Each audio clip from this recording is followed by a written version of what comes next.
Hi, and welcome to session 7, our final session together for Women in Business 2024, brought to you with BIPC Devon through the kind investment of Cambridge Council. My name's Clare Palmer from Clarity Coaching, and I'm here to guide you through this final session, which is all about giving you some hints and tips and building your confidence in pitching and presenting. So, what will we be covering during this session? So, we're going to be looking at how do we make a big impact when we're pitching, when we're presenting, when we're communicating with other people, when we're trying to inspire them and connect them to our business. And we're going to look at various different factors. I think first and foremost, it's always handy for you to address your own fear factors. What are those things that are potentially holding you back from being, this powerful, engaging force? So we'll take a look at those. We're going to be looking at how do we evaluate and continually improve. And that's a really important thing. It's prime to remember that you don't do this once and you master it and that's it. You stick to the same regime. It's all about understanding our audience, of flexing our approach, of our delivery style, and making it an exciting part of what we do in our business so that we love it and we engage with it, and therefore we present in a much more deliberate style. And then we're going to look at that third piece, which is all about that. How do we practice this? How do we get to perfection? And once we're at perfection, how do we then move on? So if you've been with me before, you'll have heard me say, we do our best until we know better. And that's the same for our communication style. We can always adapt and learn and build upon our communication style because our audience is constantly evolving. And so we, need to invest in ourselves to make sure that we meet up with those. So let's look at that first part of fear. And it's important that when you're listening to this, you think about how this looks in your world. How does it look like in your business? All of our businesses are different. So each of us will apply different things and each of us will feel confident and comfortable with different things. But in my experience, when helping women kind of become better at communicating and presenting, I've often found that 3 main fears stand out. And number one is people have a fear of rejection. People, fear that people aren't going to want to hear what they have. They aren't going to be interested, and that gives them a feeling of rejection, of you're not wanted here, you're not good enough here. So we'll be having a look at how we can overcome that fear of rejection. The second part I often find is that whilst women believe in their business, while women believe in that deep-rooted why that they've got, in terms of why they set up that business and why they really want it to be a success, they equally live with that inner critic that's always telling them you're not quite good enough. You're not as good as the next person. That inner critic that gets you to actively seek out competition rather than worthy rivals. And that can all make you feel inadequate. And therefore, if you have that feeling of inadequacy, that can sometimes come out in how you present yourself, how you talk about your business, how you talk about your values. And so, feeling that you are adequate, that you are empowered, that you own that space in that room is really, really important. And then the third fear I found is generally about speaking. And it's not so much actually about speaking, it's about being heard. It's about knowing that what you are contributing, the suggestions that you are putting forward, the theories or the solutions are just as valid as everybody else's in the room. And so, if we don't feel that, we will become fearful in speaking up. And it's important that not only Do we speak up about our businesses and our values and our vision and our purpose and all of those great things, but also that we feel empowered to speak up and become advocates of each other? So, speaking and being heard is a real fear for a lot of people, and I hope that I can help you overcome those. So, simple ABCs when we're thinking about these. So, if you have a fear of rejection, I want you to really carefully think about, where does that come from? Is it a true um, thought that you have?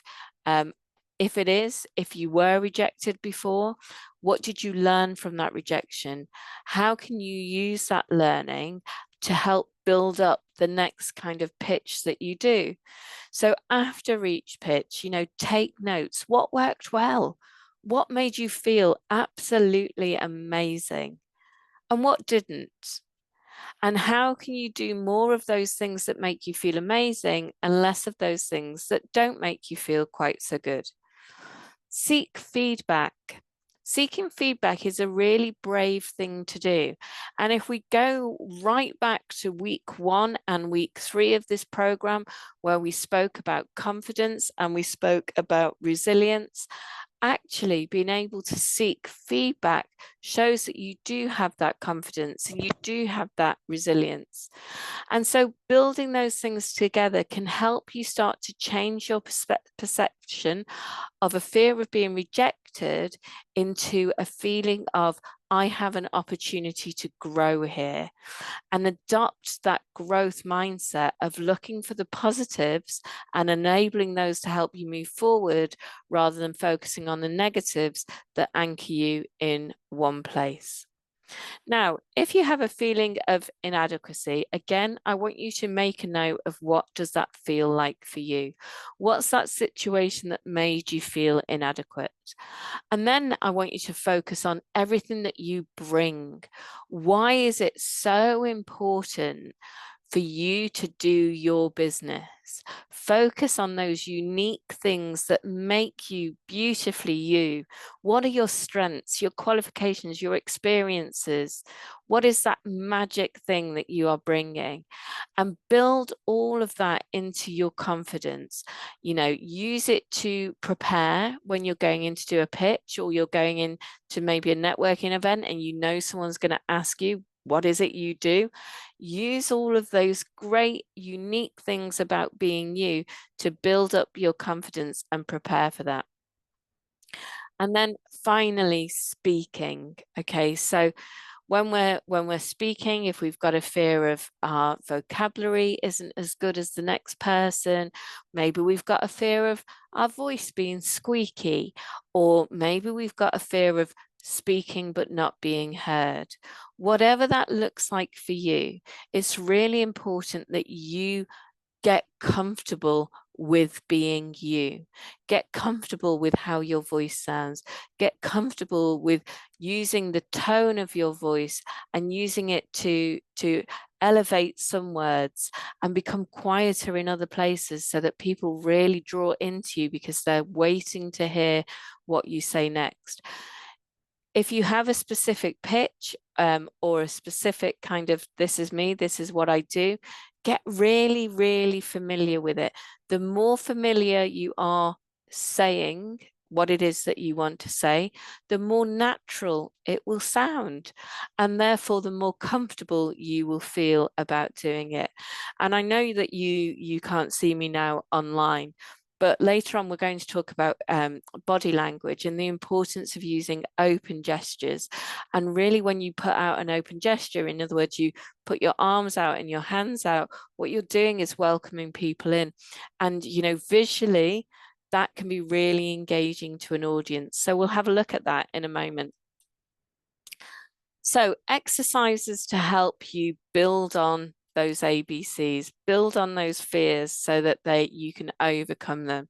So first of all, act, role play. I know many of us don't like doing it. But actually, the more you practice it, the more you find those opportunities to smile as you're talking, the more you find those opportunities to use your body language and be expressive, the more you lean into dealing with a tougher audience, the better you will become. And, a lot of people, as I say, are fearful of doing this. Let's face it, you feel a bit of like you're auditioning for EastEnders or something like that. But it will really help you get comfortable with being yourself, using authentic language, knowing those parts that you need to focus on. And actually, one thing that I found is actually recording myself and then visually watching it back. Record, watch it back, leave it a day, watch that recording again, and then make a note of those things that you want to change. Maybe if you're on stage, you notice that you're always walking up and down the stage and you feel that that is not comfortable for your audience. So, you can say, okay, when I go onto this slide, I'll walk to this side of the stage. And when I go on slide 7, I'll walk back to this side. So you've got some actual prompts that where you're going to stand and what you're going to do because you've watched it back. The second thing that I recommend you do is build an affirmation. Okay, we've spoken about really acknowledging your strengths, knowing who you are, knowing what's unique about you and why that's important in your business. Write down an affirmation that contains all of those things, maybe even some past successes, maybe even how you felt last time you did that pitch and it was perfect.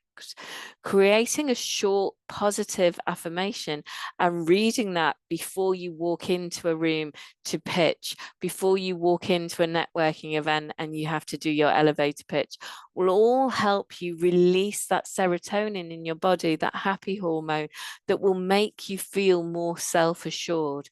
So it can really, really help you. And then the final part, our C, is about craft. Craft your communication style.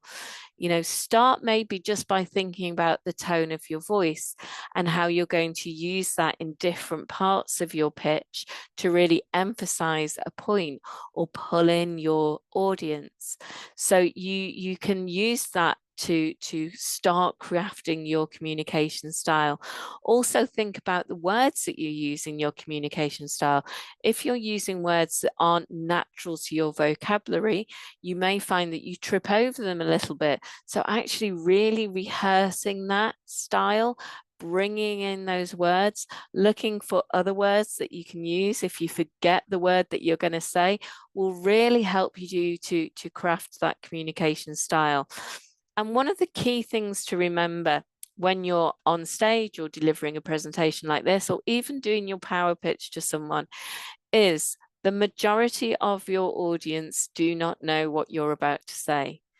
Probably you, in some cases, don't know what you're about to say, but always remember that is okay because we are at least showing up.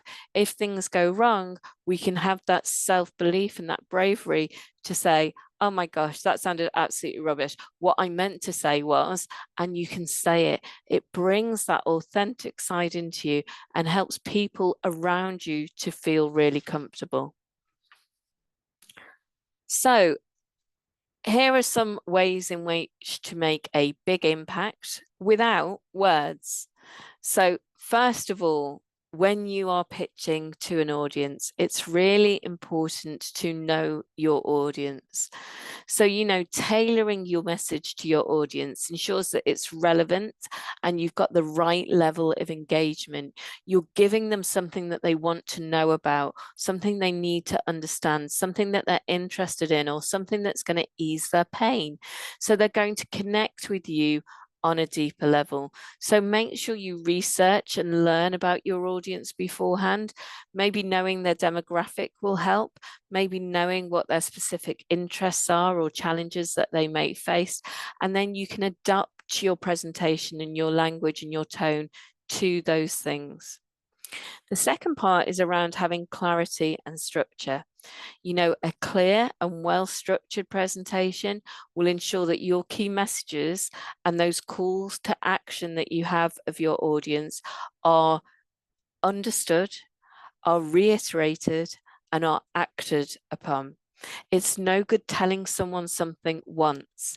If you want someone to take action, you have to give them a reason why they are taking action. You need to tell them what action you need to take. You need to inform them of the result they will gain from taking that action.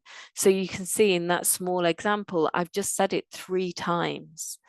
And when we are trying to deliver to an audience, reiterating and having that structure will really help your audience remember you, remember what action that they need to take, and they'll be very clear on your key points. So make sure when you're structuring a presentation that you have a clear beginning, a middle, and an end. And I personally find that starting with a strong opening, something that really grabs my audience's attention, means that they'll generally stay with the presentation. You can email me and tell me if that's true after you've watched all 7 weeks of this. Make sure you have organized, well-made points. So, starting maybe with an objective, what is the person who's listening to your presentation or your pitch going to take away at the end, and then reiterating that throughout, and then making a very powerful close. Maybe it's a commitment to action. If you are ever in the room with me during the Women in Business program, the last thing that we do at the end of a session is commit to an action. And I ask people in the room what that action is that they've committed to. When we start the next session the following week, we start with, what did you do last week that's made a big impact? And it's all about getting people in the right mindset to absorb new information, to challenge themselves, to take risks, to step outside of their comfort zone. And so, I'm very clear on those parts. The next part I want to talk about is body language. Now, body language is super important because if you're slouched over, if your head is down, if your arms are folded, you are not inviting your audience in. I always say your audience should feel like they want to come up and hug you, either metaphorically or physically. You are giving them something, you are being open, you're being expressive with your body language. If you're making a really firm point that you want people to say, yes, I'm absolutely behind you, you may put one hand into a fist and bang it into the other hand because you're making that point. If you're asking a question and you want the whole room to think about that question, you may start with your hands inwards and then open up your arms into a really kind of open embrace where you're involving the whole audience and welcoming them in. So body language is super important. Also, as well, in relation to body language, sometimes we are being timed, or we have a specific time that we must do our presentation in. Please, please, please avoid looking at your watch.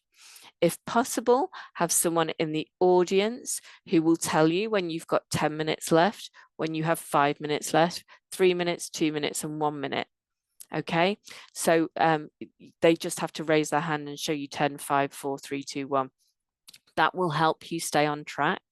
The most important thing is not to look at your watch, because that makes your audience feel like you're just rushing through this. That then brings me on to tone and pace. The tone of your language can really impact on your audience. So you always need to make sure that your audience can hear you. But equally, there are times in your presentation or in your pitching where you are going to naturally lower your voice. You are going to want your audience to feel like they need to lean in to hear you. There may be times when you really open your voice because you're really happy and you want them to feel that. And so the only way they can feel that is through your voice if they can't see you. Also, your pace. Whenever you're about to step onto a stage, when you're about to do a presentation, when you're about to do a pitch, when you are about to do your elevator pitch, please always take a bit of a deep breath. Make sure your feet can feel the floor. Take a good open body language, and slow down. Take pauses. Make sure you are giving yourself that moment to keep your voice going at a continual pace. Now, I've just deliberately slowed down there, and I hope you could feel the difference and hear the difference. I'm very conscious after doing this for many, many years that I can talk particularly fast. That's my natural style. So whenever I'm presenting, either virtually like this or in the room with a group of people, I will always make sure that I keep stopping to take pauses. And one way I've found to do that is actually to have a glass of water and stop and take a sip of the water. It just gives me time to reset that pace, particularly if I can feel myself going fast. And often when we've got cortisol whizzing through our system, which is that fight or flight, it's that stress hormone, and presentations are very stressful for a lot of people, it naturally wants us to speed up. It wants us to get this job done as quickly as possible because it's facing fear right now, those fear factors that we looked at earlier. So it's important that you look at ways in which you can control your tone, your pace, and make sure it is engaging to your audience. Okay, so this is an exercise now, so I hope you're going to be willing to try something. As always, I love you to have things to take away from these things. So get yourself a pen, get yourself a bit of paper, and get ready to pause whenever you need to. Okay, so I want us to start creating your power pitch. Well, actually, I don't want us to do it. It's nothing to do with me. It's to do with you. And I'm going to use my ABCs again. So I want you to think about a problem statement. What is the problem that you, your business, your idea solves? Take a moment, pause this if you need to, and write down your problem statement.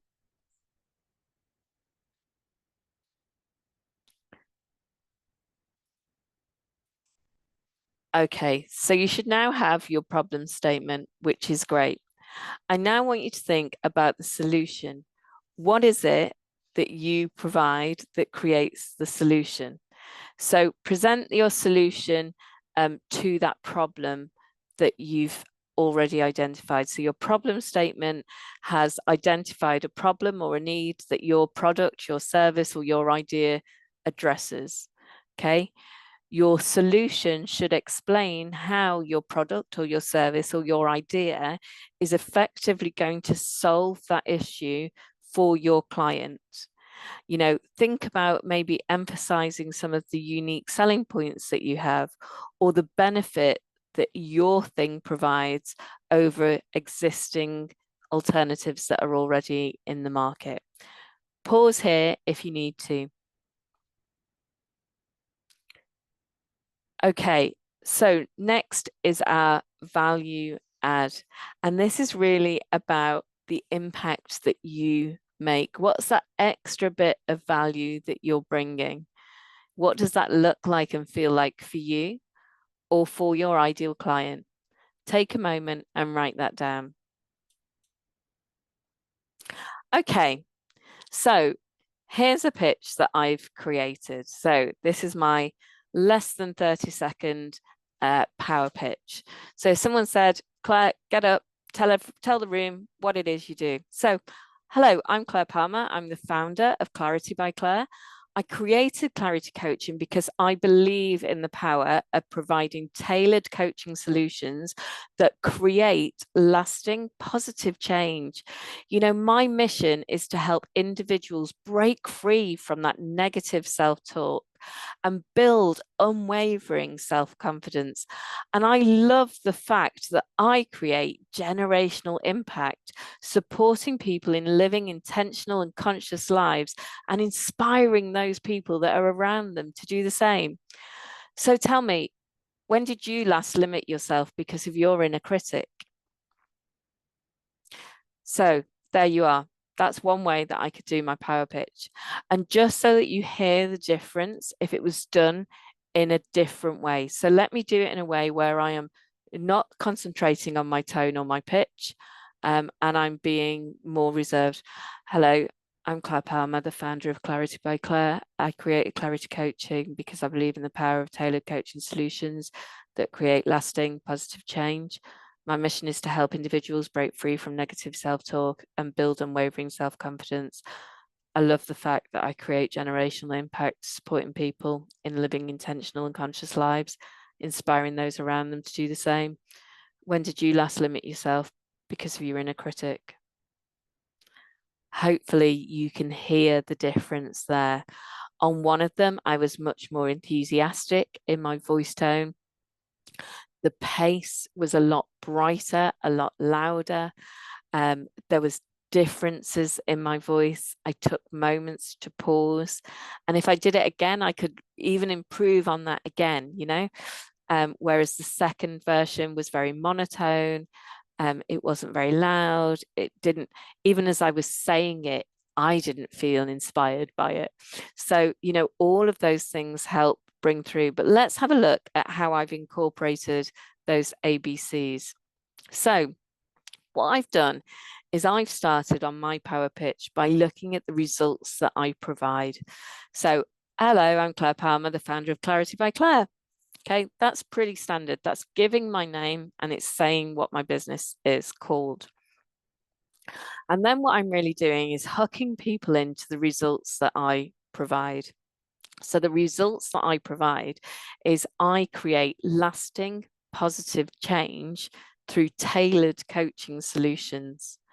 And I do that because I believe that all people are individuals and nobody should be sheep dipped through the same coaching methodologies that everybody else has had. If you have come for coaching, you've come for something specific and it's about you as an individual, not me asking a prescribed set of questions.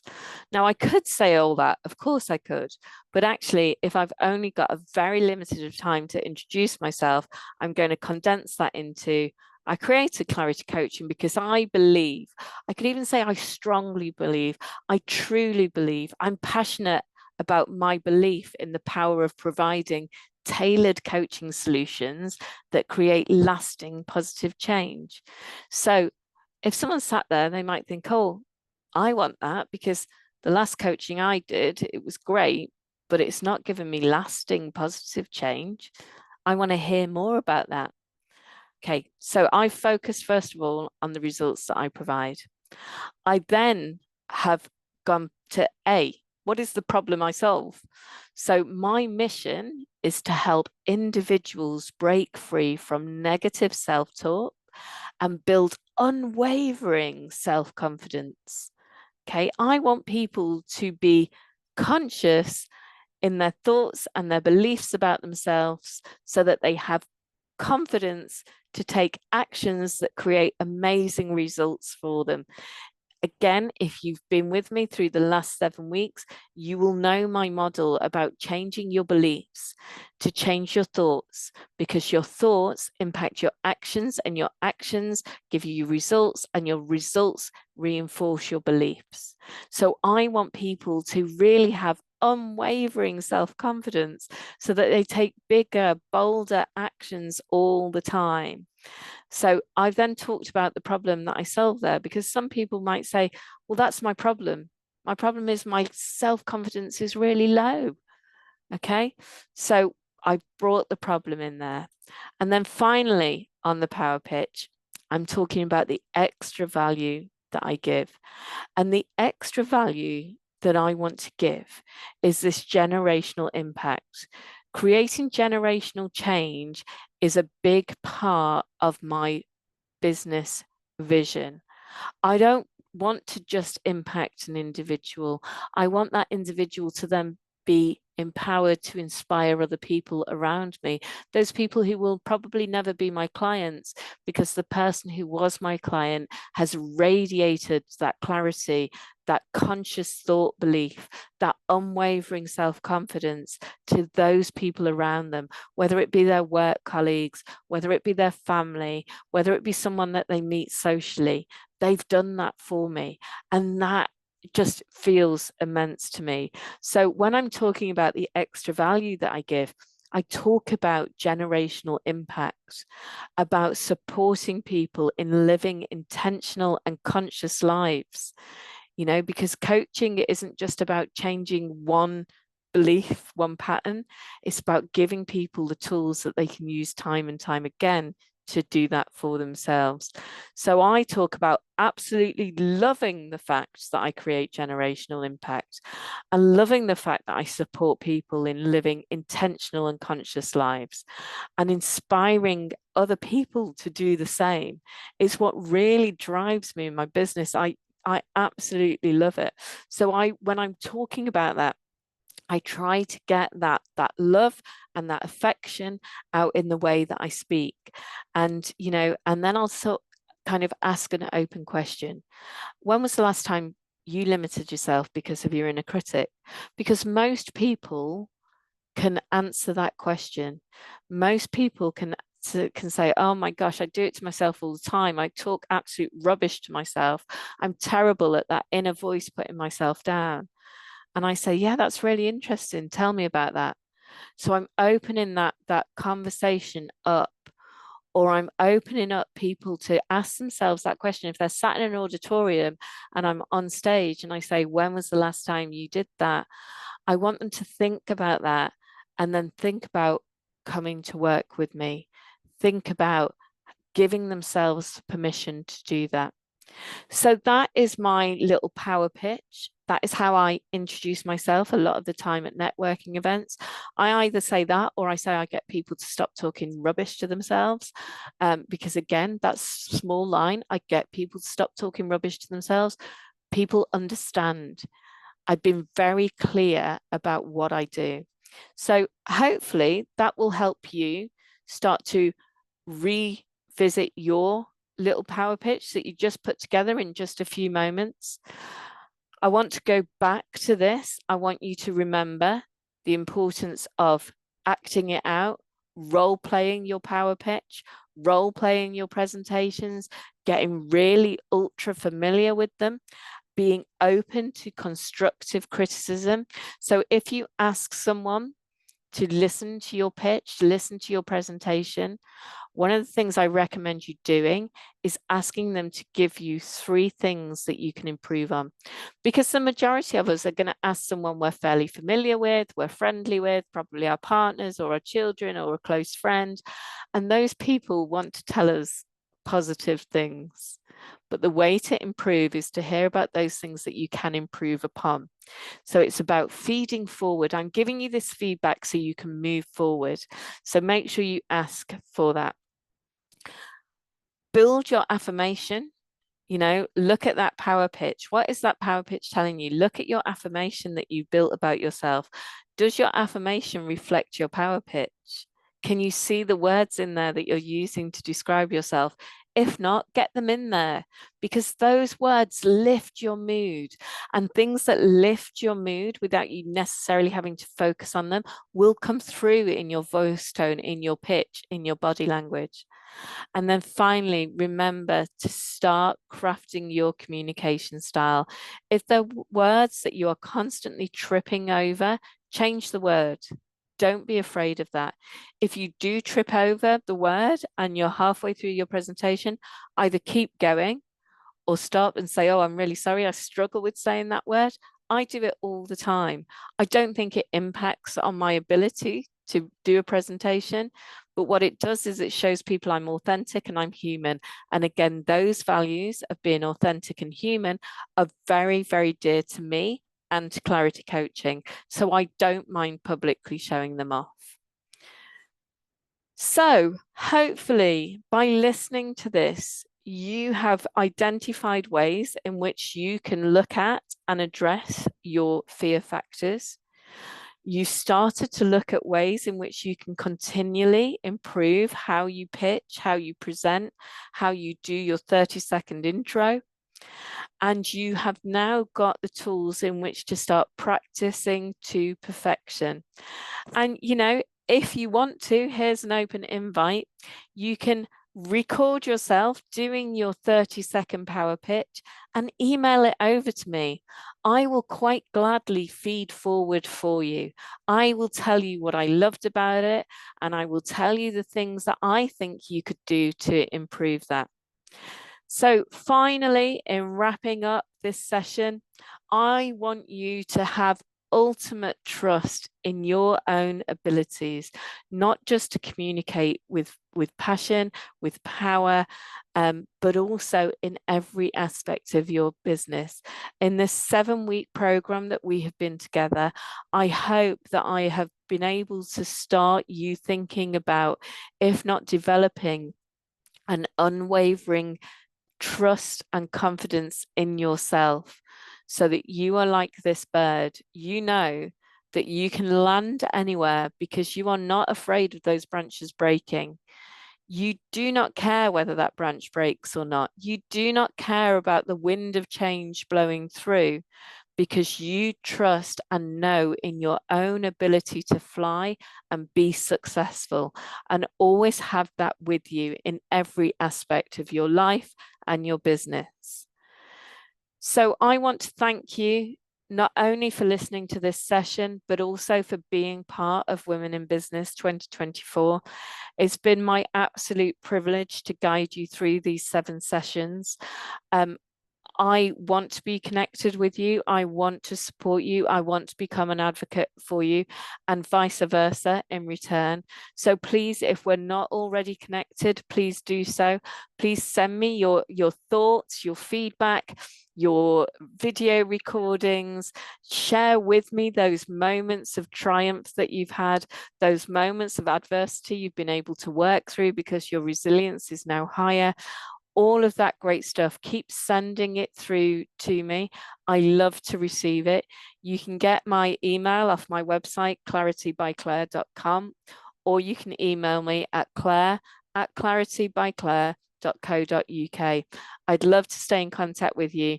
And again, thank you and good luck in your new ventures. Take care.